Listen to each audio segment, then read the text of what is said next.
So this is probably more of a failing on my part, but until a couple days ago, I had no idea what COVID toe was. And as much as I enjoy the show with Pat, I have no idea if you guys were joking around about it yesterday. So do you have COVID toe? I'm glad you asked, just so I could show you the lesions on my foot here, Rob. So if I have enough room on this camera, let me see if I can. Oh, there's no lesions whatsoever. Oh, what a surprise. No, that's actually called disinformation, when you perpetuate false information about an individual. I have a fractured toe, so I expect a full apology from Molly Knight and whoever her editors was. I did get a kick out of reading that article. That was very, very interesting. But no, I never heard of COVID toe before. Pat made a joke about it on the show.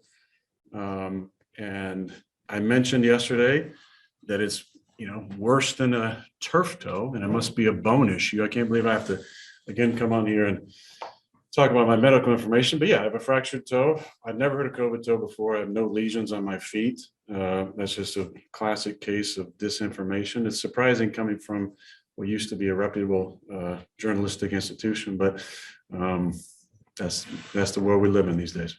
I'm glad I asked. Thank you. Matt Schneidman, The Athletic. I don't know how to follow that up, but Aaron, I know you've talked about before how it took Elton a little bit to come out of that quiet shell. Has Yash come out of that yet? And how much more comfortable are you with him protecting your blind side now than maybe earlier in the season when he first came in? Yeah, I mean, I'm definitely comfortable with it. I think we all saw the growth in him in training camp. Personality-wise, there was one moment in particular at home. I can't remember exactly who we were playing, but I think it threw a touchdown to Cobby. So it was one of those early games, and it was Pittsburgh maybe.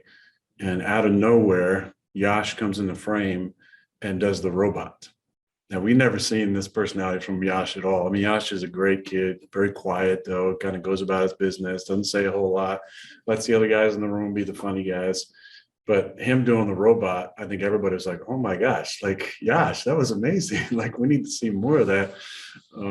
But he's been very consistent. Even when he came in the game the other day, very happy with his performance. And obviously he's going to get an opportunity now. Bill Huber.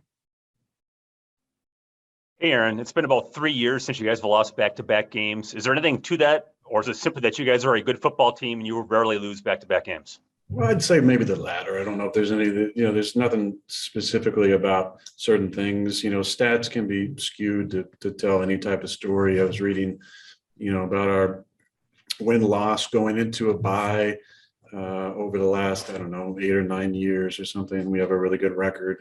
Obviously, we've been really good at home over the years. So, you usually don't play a lot of back-to-backs on the road. Every now and then you do, but we've been good over the years at, not letting 1 week kind of trickle into the next. But they're a great opponent, and they're coming off a bye week. So obviously we've had some injuries and got some issues health-wise, but we've been good at avoiding those back-to-back losses. Mike Spofford, Packers.com. Aaron, with the Rams making some changes with their defensive coaching staff, have you seen them appreciably doing a lot of different things defensively, or do you feel this is pretty much the same defense you faced in January? Every defense is going to change a little bit when you have a new coordinator. But I've gone against Raheem a number of times, a lot of respect for him. I think he's a fantastic coach, played against him when he was a head coach. And, I know he went from like receiver coach to defensive coordinator 1 year. And that says a lot about his ability to not only master the offensive side of the ball, but the defensive side of the ball as well. And I know he's, friends with, this whole offensive kind of scheme. There's a lot of tight-knit relationships between all the guys. You've heard it with, the guys in LA and Atlanta and Tennessee, and obviously Matt and Robert Saleh have, close friendships. So it's kind of the coaching business as far as, schemes go, but the scheme hasn't changed a whole lot.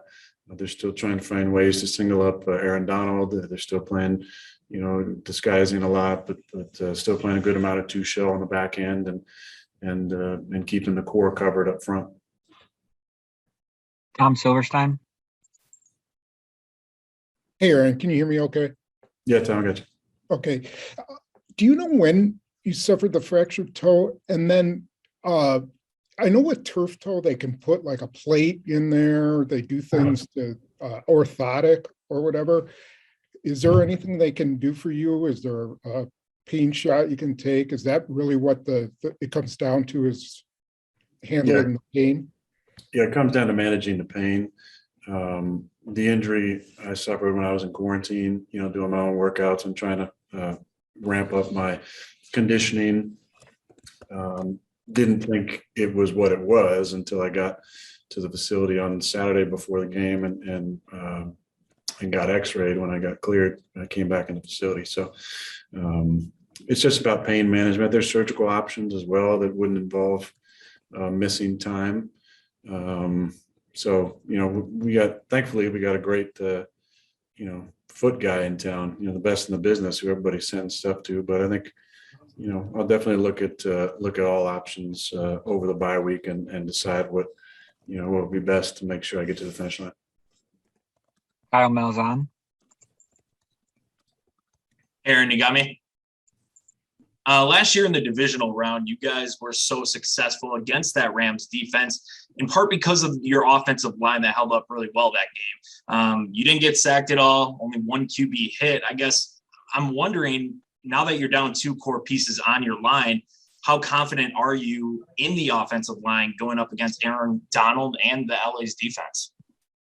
You could say three as well, with Dave, Elton, and Josh, three preseason starters. Obviously, Dave, wasn't going to be ready for the beginning of the season, but three slated starters in any other year with everybody healthy.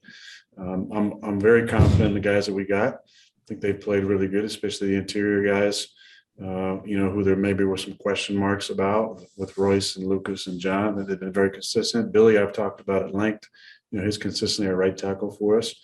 Last year, I don't think Donald was 100%, and they didn't have Von Miller. Obviously, they added him to the mix, and a healthy Aaron Donald is, a menace to any offense he goes against. So we're going to have a good plan for the protection. And last year we ran the ball pretty well. If you remember in the playoff game, in the first play, second half, Jonesy busted out a big one, and we kind of stuck with the run as much as we could, and that set up the last long touchdown pass to Allen to put us back up by 2 scores. So you got to run the ball against teams that want to play too high, and that's always going to be a part of what we're trying to do. Steve McGargy. Just wondering, with the toe, what's the biggest way in which it kind of bothered you Sunday, so from what you were able to notice? And is there any possibility you might end up having to miss time down the road because of it? I don't plan on missing any time. That's why I mentioned there are surgical options, but I wouldn't entertain that unless I was not able to, unless it prohibited me from playing. So, I'm going to deal with the pain. It's all about pain management. I'm going to deal with the pain as this goes on, and hopefully we get some healing during the weeks with limited practice reps. But I'll try and be on the practice field as much as I can, deal with the pain, and the goal is to play every single week. Aaron Nagler. Aaron, on Pat's show yesterday, you talked a lot of football. Really interested in what you were talking about as far as switching the receivers around, putting so-and-so at the 2, so-and-so at the 3. How much do you do that in game? Is it exclusively a 2-minute situation thing, or are you doing that throughout? I mean, there's some throughout. A lot of times it's more adjustments based off of what you see. So that's why looking at the pictures on the sideline is so important, because you can get certain images in your mind that might want you to change up, who's at those spots. Because the 2-minute, I have the freedom to call a lot of it. Like I said yesterday, that decision was purely based on what we saw on the sidelines. Luke and I looking at the pictures from a previous drive as we were thinking about what we might want to call in a 2-minute situation. And like I said yesterday, I felt like it gave us the best opportunity at both the vertical routes on that play by putting Marquez at the 3 spot and Randall at the 2 spot with the tight end outside. So like, obviously the tight end being outside gives you some sort of coverage inclination. And then speed at 3 is always a fear for the defense, regardless of what type of scheme they're playing. And then with Randall at 2 and his, comfort at the 2 spot in the slot, I knew he was going to run me a good route. So the beauty is when you have veteran guys who've played, those aren't big changes because they know all the spots. They know 1, 2, 3 and a 3-by-1 and or the backside of a 1-by-3, and being able to interchange those guys is very important, especially with teams trying to stop Devontae so much. We're always trying to move him around to different spots to try and limit the ways that they can double him. So it does happen, but it's not something early in the game. It kind of gets in the game when you see what the defense is trying to do and what they're trying to take away. Rob Domofsky.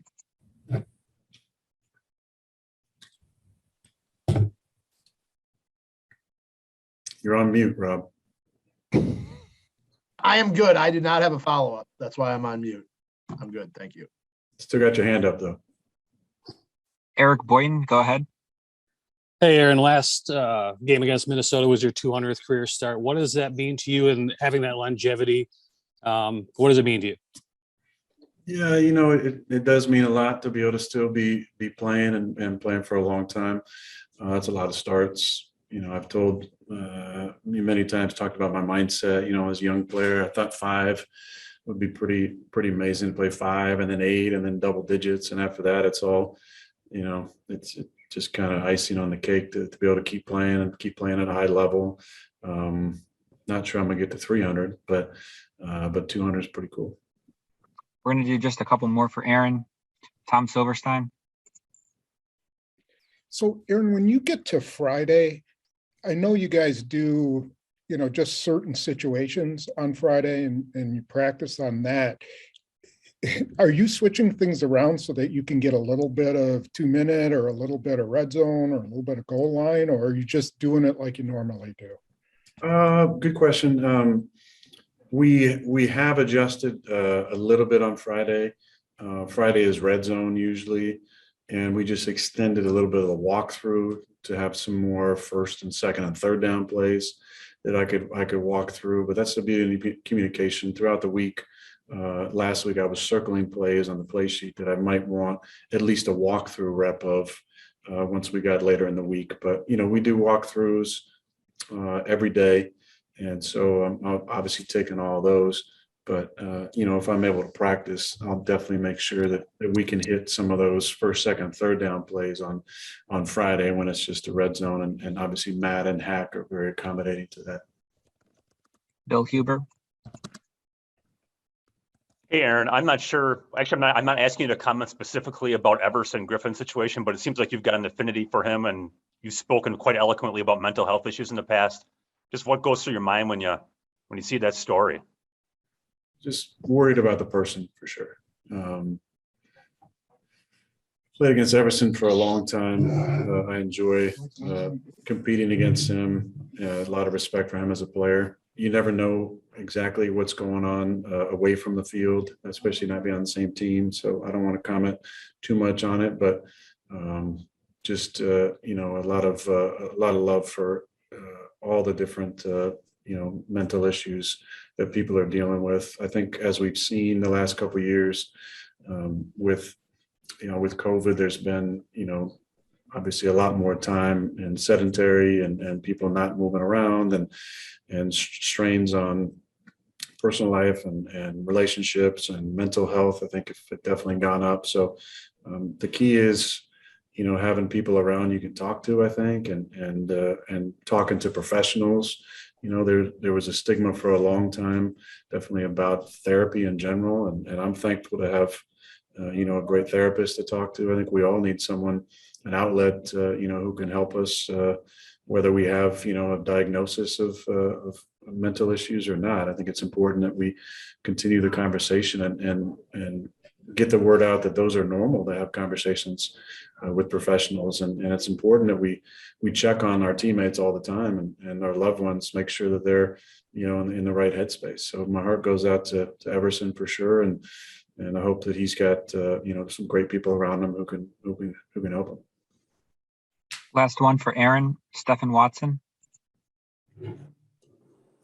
Hey, Aaron, I know this is not something easy for any of us to talk about or see the images of, but I know that it occurred when you guys were coming back from Minneapolis this past weekend. Just wanted to know your thoughts on what happened or your reaction to what happened in Waukesha, the conversations maybe you had with your teammates, and if you guys plan to do anything this upcoming Sunday. Yeah, I know that there will be something that the team is doing, and Mark and I have talked about, making a donation. Senseless acts like that are unfortunately a little too common that we see in our everyday lives. Heart goes out to the ones that were killed and the ones that were injured. It's again, there's a lot of mental health issues in this country, and check in with your people. If something seems off, you got to talk to somebody about it, or make sure people are looking out, because man, these acts are just senseless, and there's way too many of them that have gone on. So it sucks it's in our own backyard, especially around the type of parade that it was, celebrating holidays and love and connection, and during this time of year. Very sad to see that, and just hope and pray for some healing for all the people affected.